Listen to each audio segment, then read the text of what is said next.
So welcome back. We're going to continue deconstructing atheism, part 3 here. So let's get back to the inconsistencies of the atheistic worldview. So we talked last time about how even though atheists have an aversion to faith, they still act on faith in their lives because we have to make assumptions in order to live and survive.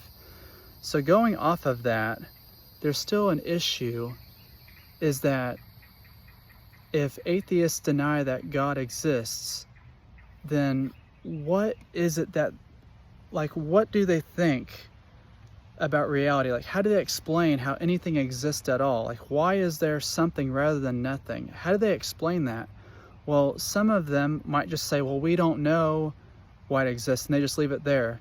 And that is a good answer. Saying that you don't know when you don't know is good.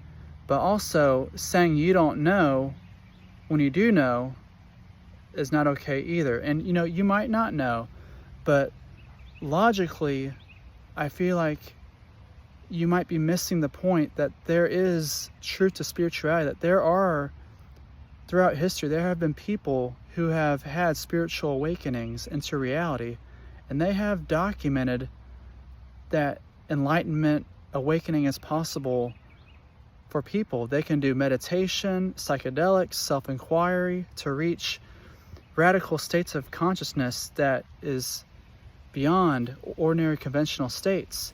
But yet there's atheists that will, instead of actually doing the science on themselves to meditate for 30 days in a cave, instead of actually doing what these people have done to claim that God exists, they will instead just do armchair, just skepticism. They'll just deny the method.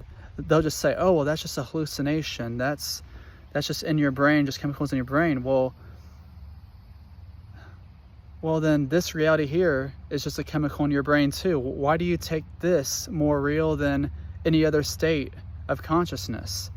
So it's kind of a contradiction there with the atheist worldview. And the other thing is that whenever a spiritual person says that they had an awakening, they doubt the awakening, but they don't ever think about partaking in the method, which seems like a closed-minded kind of deal. You would think that if you really wanted to prove to somebody, God does not exist, you would do their method and go, okay, so you claim God exists? Okay, well, I'm going to do your method to see if what you came to is correct.